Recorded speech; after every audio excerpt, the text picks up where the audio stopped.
कर दिया जाए। जो चार यहाँ के शीर्षस्थ नेता हैं एनडीए के, दिलीप जायसवाल, मंगल पांडे, सम्राट चौधरी, अब आ जाइए यहाँ के भ्रष्टतम नेता सर्वदलीय अशोक चौधरी। माननीय मुख्यमंत्री नीतीश कुमार के दाहिने हाथ, इनका हालत देखिए। ये तो आदमी पूरे बिहार में रिकॉर्ड बना दिया भ्रष्टाचार का। हम लोग अभी तक सुनते आए हैं कि लालू जी बेनामी प्रॉपर्टी खरीदते थे। अब इनका देखिए बेनामी प्रॉपर्टी का हालत। ये दस्तावेज इतना है कि जैसा मुन्ना जी बता रहे हैं कि समेटते समेटते हम लोग थक गए कि भाई कितना भेजोगे। हमने अब कह दिया भाई अब और जमीन का कागज मत भेजो। भाई साहब के एक पीए हैं, पीए थे दत्त साहब, योगेंद्र दत्त, नाम याद रखिए। अशोक चौधरी के पीए योगेंद्र दत्त 2019 में, जरा कागज निकालिए, 2019 में अशोक चौधरी जी ने 34 लाख रुपया में योगेंद्र दत्त के नाम पर विक्रम में 1 एकड़ जमीन, करीब करीब 1 एकड़ जमीन, 0.7 एकड़ 23 कट्ठा जमीन इन्होंने खरीदा। 76 डिसमिल जमीन है जो 23-23.25 कट्ठा होता है, करीब करीब 0.7 एकड़ विक्रम में 34 लाख में जमीन खरीदा गया योगेंद्र दत्त के नाम पर, जो उस समय अशोक चौधरी के पीए थे। अब सुनिए इसमें कहानी। 2 बरस के बाद दत्त साहब ने वो जमीन ट्रांसफर रजिस्ट्री कर दिया अशोक चौधरी के बेटी और अभी के सांसद शांभवी चौधरी के नाम पर 34 लाख रुपया में। इसका डीड है, ये डीड आपको जारी करेंगे, आप देख लीजिएगा। अब इसमें नई बात, अच्छी बात क्या है, नई बात क्या है? 34 लाख रुपया में जो दत्त साहब ने जमीन खरीदी थी और यहां रजिस्ट्रार ऑफिस में लिखा गया 34 लाख रुपए में दत्त बेच रहे हैं जमीन शांभवी चौधरी को, और एक दत्त साहब को पैसा कितना गया बैंक से? 10 लाख रुपया। वो बैंक का अकाउंट डिटेल है, जरा दीजिए, तारीख आपको बता देते हैं कि 2 साल के बाद जो जमीन अशोक चौधरी ने अपने पीए के नाम पर खरीदी थी, वही जमीन वापस 2 बरस के बाद अपने बेटी के नाम पर लिखवा लिया, और 34 लाख के रुपए के जमीन के एवज में अशोक चौधरी ने दत्त साहब को 10 लाख रुपया बैंक से भेजा। यहां तक भी बात ठीक है भाई, ये कह सकते हैं कि हम बाद में पैसा दिए होंगे। इसी बीच इनकी बेटी चुनाव लड़ने चली गई, तो इनकम टैक्स ने इनको नोटिस किया कि भाई आपकी जो प्रॉपर्टी है वो 34 लाख की है और बैंक में आप सिर्फ 10 लाख रुपया दिखा रहे हैं, बाकी का पैसा कहां है? तो 10 लाख जमीन इनकी रजिस्ट्री हुई है। उसके एक दिन बाद, तारीख नोट कर लीजिए, 20 फरवरी 2021 को 10 लाख रुपया इन्होंने अपने पीए के अकाउंट में डाला है। अकाउंट यहां पर डिटेल आपको दे देंगे, और 34 लाख रुपए का जमीन वापस इनसे ले लिया।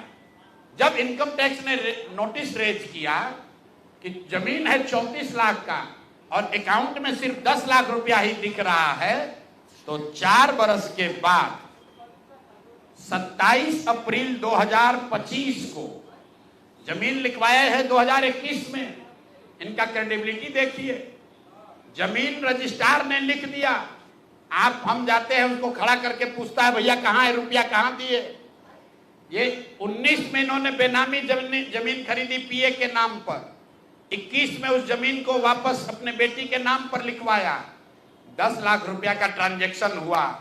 जब इनकम टैक्स ने नोटिस रेज किया तो भाई साहब ने जान बचाने के लिए 27 अप्रैल 2025 को, मतलब बेटी के एमपी बनने के बाद 25 लाख रुपया दत्त को, मिस्टर दत्त को फिर इन्होंने बैंक से ट्रांसफर किया।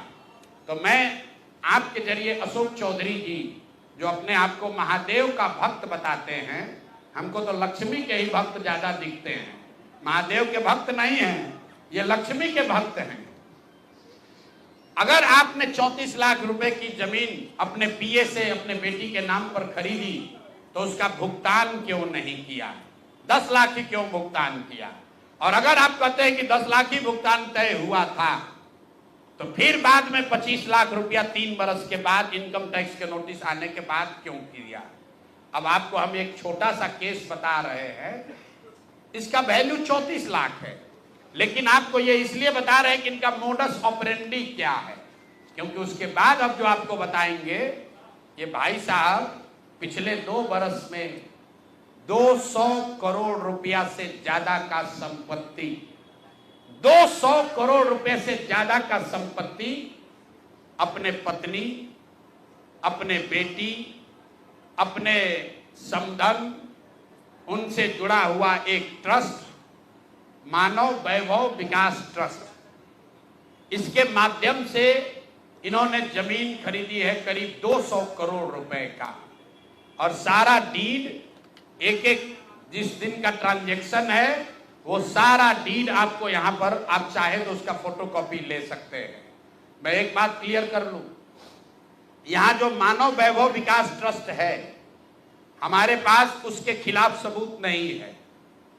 हम ये बता रहे हैं कि जब इनकी बेटी का एंगेजमेंट हुआ है, उसके बाद से अचानक से मानव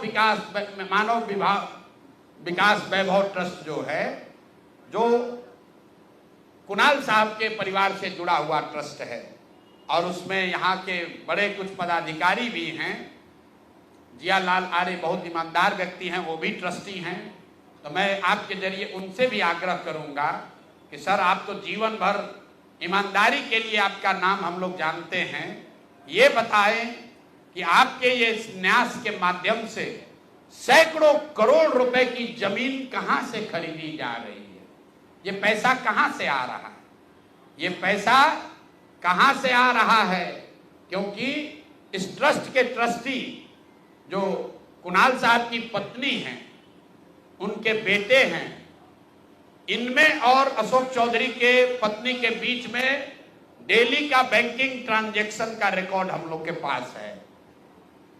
तो मैं अभी सिर्फ इतना ही आपको बता रहा हूं कि पिछले 2 वर्षों में जब अशोक चौधरी की बेटी की सगाई हो गई, तो सगाई से शादी के बीच में 38 करोड़ रुपए की जमीन पटना में खरीदी गई है। टोटल 38 करोड़ 44 लाख 40 हजार इतने रुपए का तो चेक से पेमेंट हुआ है। चेक से पेमेंट हुआ है 38 करोड़ 44 लाख 40 हजार। 12/5/2022 को पहली जमीन ली गई 23 करोड़ 40 लाख 30 हजार में। 12/5/2022 को एक दूसरी जमीन ली गई जिसकी कीमत है 8 करोड़ 89 लाख 70 हजार। 8 दिन के बाद 20 मई 2022 को फिर एक तीसरी जमीन ली गई जिसका वैल्यू है 3 करोड़ 44 लाख 41 हजार। फिर 2 महीने के बाद 14 अप्रैल 2022 को जमीन खरीदी गई 7 करोड़ 20 लाख का। फिर 4 दिन के बाद 18 जुलाई 2022 को जमीन खरीदा गया 15 करोड़ 50 लाख का। और ये सारी जमीन इंगेजमेंट और शादी के बीच के डेट है, उतना ही आपको बता रहे।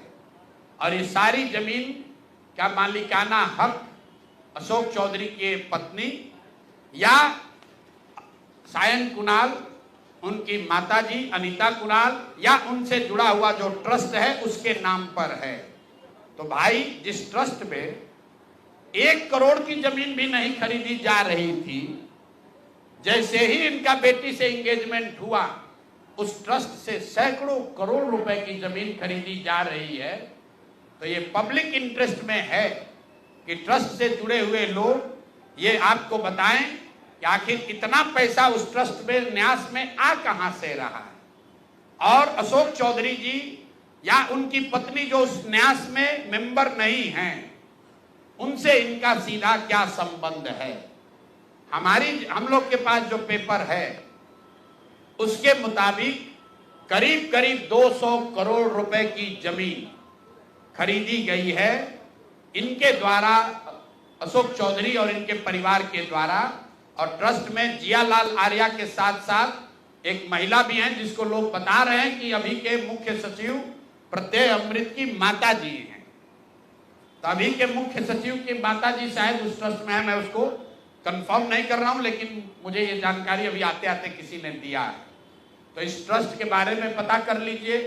अशोक चौधरी को ये बताना चाहिए कि इस ट्रस्ट से उनका क्या लेना देना है, और अगर कुछ लेना देना नहीं है तो इस ट्रस्ट की ट्रेजरर जो अनीता जी हैं, कुणाल साहब की पत्नी, उनके अकाउंट से इनके पत्नी के अकाउंट में इतना पैसा कैसे आ रहा है, ये बात अशोक चौधरी जी को बताना चाहिए। तो भैया ये 3 चीज हो गए।